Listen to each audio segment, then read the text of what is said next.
Hey, this is Politics with Laura, and I got a good one for you today. Um, I did a video yesterday, actually a short, and it was entitled Africa is Rich Africans' Cemetery. And I thought that was very interesting, but also very true. Now, this person wrote, and I thought it was quite interesting, and I'm kind of betting that this person is either a millennial or a Gen Z. And if this person would look back at my other videos, my longer videos, then you would have a better understanding. And I'm not going to say worldview. I'm not going to belittle anyone. No, but a different perspective. Let me put it like that. This is what he writes. Nick, if you're watching, this is for you. He writes, why are Americans worried about Africa in that way? You think sitting here worried about if Georgia, the Republic of Georgia in southern Russia, which is a NATO country, is going to be invaded by Russians? No. Maybe slightly. No, more than slightly. But I'm an American, and I do not need to worry about Eastern Europe because that's not my home. Well,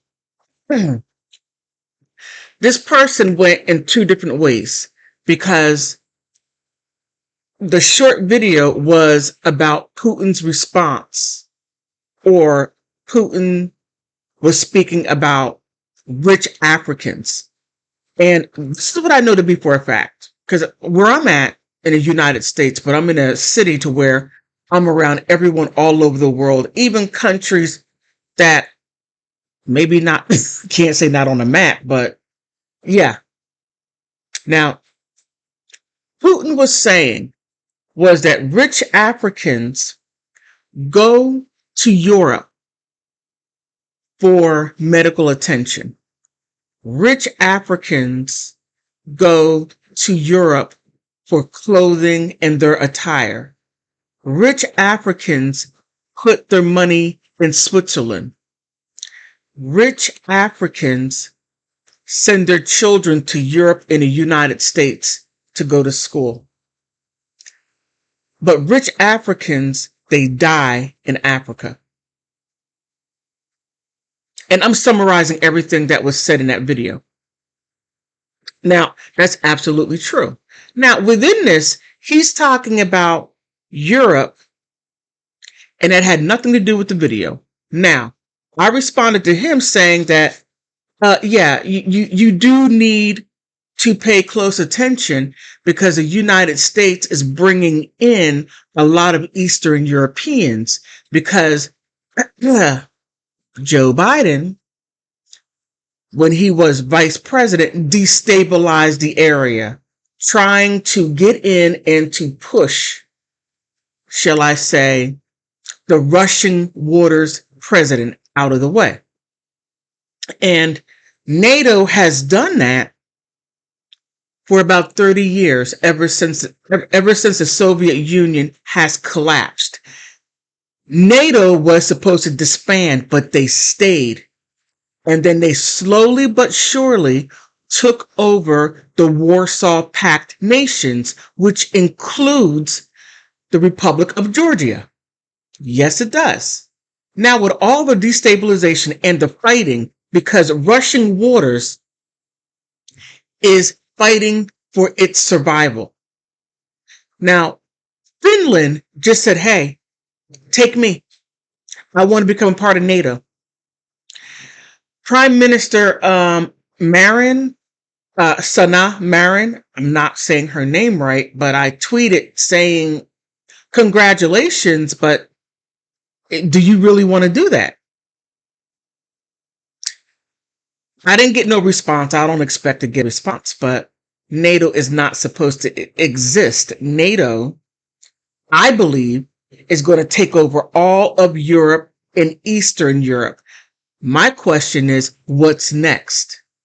That's it. But for this person to say, Eastern Europe is not my home. No, it's not your home, but Eastern Europeans coming to the United States, it will be their home as well. Now, when you bring in different cultures and different nationalities, there becomes a clash. For an example, if you look over in Arizona, I want to say Phoenix, Arizona, you have this, you have Japanese and you have people from India having screaming matches and fights at the school system because there are two people that are culturally opposed that want their culture placed in the school system in a country that they migrated to. Now they're trying to make it into what they're familiar with culturally and bring it into a sovereign land full of laws that pre-existed before they have even come. That's why you need to be concerned. Now, I'm not anti-immigration, no. I think you should come, but keep in mind, you know where you're coming and don't change it to fit you. Now, if you didn't change your country in the way your laws or the way it was going culturally there, coming here and doing it, it's not good. It's not good and it's not fair. It's not fair to the people that were born here and the people that migrated here and that want to be a part of the American dream. I'm going to before I cut this video, the reason why you should pay attention to Republic of Georgia is because recently NATO gave the country of Georgia a huge contract to build trains. Remember, Republic of Georgia is a NATO country, and they're going to pour a lot of money there to make trains, manufacture trains, maintain trains, fix trains, and to send those trains where they're supposed to go. This rushing waters and the ukulele war that's going on, it's going to be a long time, and it's going to get real ugly. And as it gets real ugly, they're going to need more people.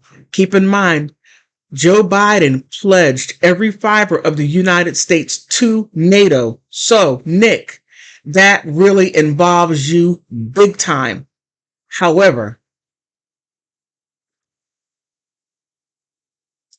I'm going to leave it there. And on that note, I want to thank you for stopping by.